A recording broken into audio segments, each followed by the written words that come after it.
안녕하세요. 시청자 여러분께 건강 솔루션을 전해드리는 TV 닥터 처방전 이승재입니다. 2023 새해 건강 지키기 프로젝트 마지막은 잘 자기입니다. 잠을 잘 자는 게 건강에도 좋고 정신 건강에도 좋잖아요. 오늘은 잠이 우리의 몸과 마음에 어떤 영향을 미치는지 알아보겠습니다. 정신건강의학 전문의이자 수면의학 전문인 방영록 선생님과 함께합니다. 안녕하세요. 안녕하세요. 네, 선생님. 먼저 숙면이 우리 건강에 왜 중요한지 짚어주신다면요? 네, 하루에 약 3분의 1가량을 차지하는 잠이 필수적인 이유는요. 바로 신체와 정신의 회복에 중요하기 때문입니다. 일반 성인을 기준으로 약 7에서 8시간 내외를 자게 되는데 이때 몸속의 장기, 근육 등의 활동이 줄어들고 피로 물질을 제거하면서 신체 기능이 회복됩니다. 네. 부교감성 자율신경계가 활성화되고 혈압은 내려가고 심박동수도 떨어지죠. 더 중요한 부분은 논렘 수면 시기에 아밀로이드라는 단백질이 뇌에 쌓여 있는 것을 제거해 줌으로써 뇌의 청소 기능을 담당하는데요. 필요한 기억은 장기 기억으로 저장하고 불필요한 기억은 삭제시키는 기억 정리 기능과 주의력 향상 기능도 있습니다. 또한 수면은 불쾌한 감정을 조절하면서 안정화시키고 창의성을 증가시키는 기능까지 가지고 있습니다. 네, 그냥 졸리면 때 돼서 자는구나 이렇게 생각했는데 저희가 자는 동안 이렇게나 많은 일이 몸 안에서 일어난다는 게 참 놀랍네요. 이렇게 중요한 수면, 사실 많은 현대인이 쉽게 잠들지 못한다면서요? 네, 국내 수면장애 환자는 빠르게 증가하여 지난해 처음 70만 명을 넘었습니다. 건강보험심사평가원에 따르면 지난해 수면장애로 병원을 찾은 인원은 모두 70만 9천여 명인데요. 2016년보다 43.3% 늘어난 수치입니다. 네. 여기에 최근 들어 증가세는 더 가팔라져 2017년은 50만 명, 2019년은 60만 명을 각각 돌파하여 2년에 10만 명씩 증가하고 있습니다. 잠을 이루지 못하는 수면 장애에는 어떤 것들이 있고 또 어떤 증상이 나타나나요? 네, 수면장애는 우리가 잠을 준비하는 시간부터 잠자는 동안, 그리고 깨어있는 동안의 일상생활에 이르기까지 수면과 관련되어 나타나는 모든 문제를 뜻합니다.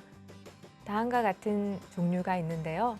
첫 번째로 잠들기 어렵거나 자주 깨고 나면 잠들기가 어려운 불면증. 네.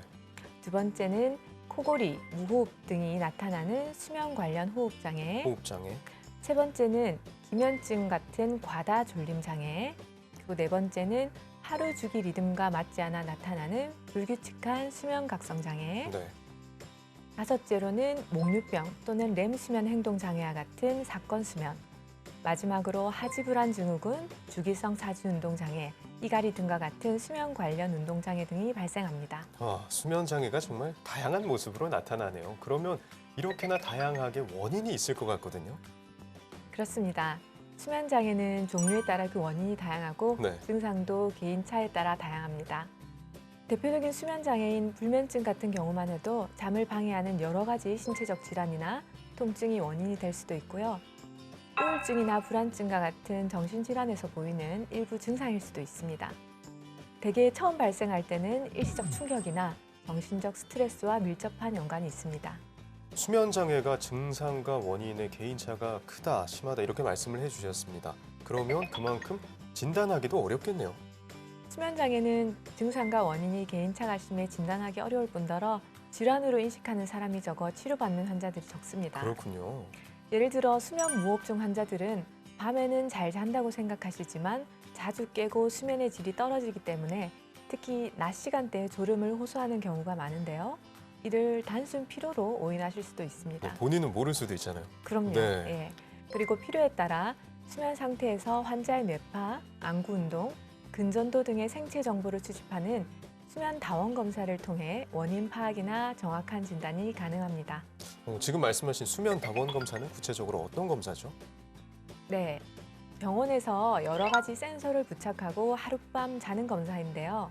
수면 중에 뇌파, 눈 움직임, 근전도, 심전도, 호흡 양상, 사지 움직임 등 객관적인 데이터를 종합적으로 측정하면서 비디오 녹화를 하게 됩니다. 네. 검사에서 얻어진 기록은 수면 다원 검사 판독 전문의가 분석하게 되는데요. 수면 구조와 실제 자는 시간을 알 수 있으며 왜 깨는지에 대한 원인을 알 수 있습니다. 그래서 수면과 관련된 질환을 진단하고 치료 방침을 정하게 해주는데요. 비침습적이고 안전하고 편안하게 시행할 수 있는 검사로 현재는 수면 무호흡증과 기면증이 의심될 때 검사 비용을 의료보험으로 적용받을 수 있습니다. 잠드는 방법에 대한 사연이 도착했습니다. 선생님께서 사연 잘 들어주시고요. 그에 맞는 처방 내려주시면 됩니다. 네, 알겠습니다. 네, 사연 들려드릴게요. 안녕하세요. 교대 근무를 10년째 하고 있는 동구의 주민입니다. 저는 대학교 때까지는 머리만 대면 아무 데서나 잘 잤습니다.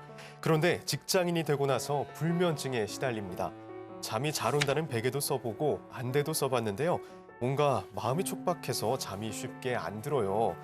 지금 자면 몇 시간밖에 못 자겠구나 하는 마음에 시계를 계속 찾게 되고 눈이 떠진다니까요. 그리고 내일 일할 생각에 스트레스를 받고요. 잠을 잘 자려면 어떻게 해야 할까요? 라고 사연을 보내주셨습니다. 잠을 잘 자기 위해서는 여러 상황도 좀 따라줘야 될 것 같고요. 마음가짐도 중요할 것 같은데 어떻습니까? 네, 건강한 수면을 위해서는 기상 시간과 지침 시간이 일정한 것이 중요합니다. 네. 그래서 교대 근무 같은 경우 2, 3교대에 따라서 일정 시간을 정하시는 게 좋고요. 잠자는 환경은 되도록 조용하거나 어두워야 하며 너무 덥거나 춥지 않도록 조절해 주시면 좋겠습니다. 낮잠은 되도록 피하고 불가피할 경우 15분 이내로 제한해 주시기를 바랍니다. 또 낮 시간대에는 햇빛에 노출되는 시간과 활동을 늘리고 가능하면 규칙적으로 가벼운 운동을 해주시고요.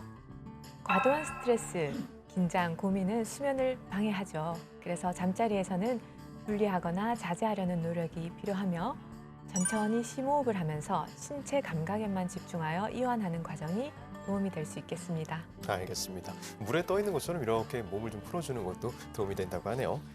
불면증이 심해서 수면제를 복용하시는 분들이 계십니다. 아무래도 수면제를 먹는 게 습관이 되면 좋지 않겠죠? 그렇습니다. 수면제는 일상적으로 복용하지 않는 것을 권합니다. 불면증은 일시적으로 악화되었다가 다시 호전되는 경과를 보일 수 있기 때문에 그때마다 약으로 해결하려고 하는 태도는 주의해야 합니다. 수면제는 기억장애, 주간졸림증, 선망 등의 부작용이 있을 수 있고 이므로 약 복용을 중단하기도 어렵습니다. 약 먹는 것 자체가 습관성이 되는 것도 위험하니 전문가와 상의하여 천천히 줄여나가는 것이 좋겠습니다. 알겠습니다. 잠들기 전에는 최대한 좋은 생각을 하고 편안하게 마음을 하는 게 좋을 것 같은데요. 혹시 잠을 잘 자기 위한 마음 안정법 이런 게 있을까요? 제가 불면증으로 찾아오시는 분들께 심신 안정을 위해 소개해드리는 것이 있습니다. 바로 복식호흡법과 점진적 근육 이완법인데요. 자기 전에 자꾸 잡생각과 걱정으로 잠들기가 어려우시다면 잠자리에 누워서 이완을 유도하는 복식호흡을 천천히 시도해 주시면 좋습니다. 이때 코로 드나드는 숨결과 배의 오르내림에 집중하시고 얼굴부터 발끝까지 몸을 스캔하며 근육의 힘을 빼줍니다. 신체 감각에 집중하는 것은 생각을 줄이는 데 도움이 되고 각성이 줄어들어 잠들기도 훨씬 쉬워집니다. 또 수면 문제가 반복되면 나도 모르게 신체적, 정신적으로 각성이 되고 또 잠에 집착을 하게 되죠. 잠을 내가 조절할 수 있는 것이 아니라 몸의 리듬에 따라 저절로 오는 것이라고 생각하시고 오늘 못 자면 내일이나 모레 오겠지 또는 오늘은 잠이 덜 오는 날인가 보다 하고 좀 내려놓는 것이 필요하겠습니다. 이번 코너는 OX 퀴즈로 긴가민가 알쏭달쏭한 건강 속설을 올바르게 알아보는 시간입니다. 선생님 문제 내주시죠. 첫 번째 문제입니다. 잠들기 어려워도 침대에 누워 있는 것이 더 낫다. 자려고 계속 노력하고 좀 누워있고 눈 감고 있고 하다 보면 잠이 올 것 같거든요. 그래서 누워있는 게 낫다. 답 O 하겠습니다. 네, 정답은 X입니다. X인가요? 그러면 그렇게 계속 누워서 노력하는 게 별로예요? 그럼요. 침대에는 반드시 졸림 신호가 왔을 때 눕는 것이 좋습니다. 네. 그래야 눕는 것이 잠으로 연결되기 때문인데요. 만약 자지 않는데도 계속 누워있게 되면 눕는 것은 더 이상 잠이 아니라 깨어있는 것과 연관되게 됩니다. 네. 침대에 누운 지 느낌상 15분에서 20분 정도가 흘렀는데도 잠에 들지 않고 말똥말똥하다면 그때 침대에서 벗어나 스트레칭이나 복식호흡 또는 지루한 책 보는 정도로만 움직이다가 피곤함을 느끼시면 다시 잠에 드시는 게 좋습니다. 네. 침대에서 잠시 벗어나 피곤함을 느끼게 해줘야겠군요. 알겠습니다. 다음 문제 내주시죠. 네, 백색 소음은 숙면에 도움이 된다. 요새 잘 때 뭘 들으시는 분들이 그렇게 많더라고요. 이게 백색 소음이 도움이 되니까 그런 거지 않을까요? 답 O 하겠습니다. 네, 정답은 세모로 하겠습니다. 세모요? 네. O도 아니고 X도 아니네요. 네. 애초에 맞출 수 없었던 문제 같은데 왜 그런지 좀 설명해 주시죠. 네. 사람에 따라 다르기 때문인데요. 원칙적으로는 소음이 없는 것이 제일 좋습니다. 네. 왜냐하면 수면은 깊은 수면과 얕은 수면이 번갈아 나오는 사이클 형태인데 얕은 렘 수면 상태에 도달했을 때 외부 소음이 있으면 오히려 잠을 깨기 때문이죠. 하지만 자기 전에 걱정이나 잡념이 너무 많아 잠들기가 어려운 분들은 각성을 줄이고 주의 분산할 목적으로 백색 소음을 사용할 수도 있습니다. 실제로 TV나 동영상 소리를 켜놔야 잠이 자연스럽게 든다고 하시는 분들도 많거든요. 네. 다만 그 소음은 잠이 들고 나면 저절로 꺼져야 하며 또 그 백색 소음 자체도 습관화되어 없으면 오히려 잠을 못 자는 경우가 생길 수도 있음은 유의해야 합니다. 네, 사람에 따라 다르기 때문에 백색 소음을 활용할 수도 있겠지만 오히려 잠을 방해하거나 이게 습관이 될 수도 있으니까 유의해야겠군요. 그렇죠. 알겠습니다.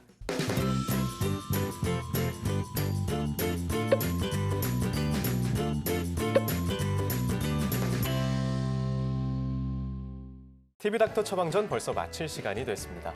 선생님, 끝으로 한 말씀 부탁드립니다. 네, 올해부터는 꿀잠을 주무실 수 있도록 다음과 같은 행동하는 습관을 길러주시면 좋겠습니다. 첫째, 취침 시간과 기상 시간을 규칙적으로 한다. 둘째, 잠자리 소음을 없애고 조명은 완전히 깜깜하게, 온도는 약간 서늘한 정도로 조절한다. 셋째, 카페인, 알코올, 니코틴은 피한다. 넷째, 과도한 스트레스와 긴장을 피하고 스트레스 관리를 한다. 다섯째, 졸음 신호가 올 때에만 잠자리에 누워야 하고 뒤척이며 기다리지 않는다. 여러분의 꿀잠을 위해 잘 기억해 주시고 앞으로도 습관화해 주시길 바라겠습니다. 네, 선생님 오늘 말씀 감사합니다. 다음 주에도 유익한 주제로 돌아오겠습니다. 대한민국 모두가 건강해지는 그날까지 TV닥터 처방전 다음 주에 만나요.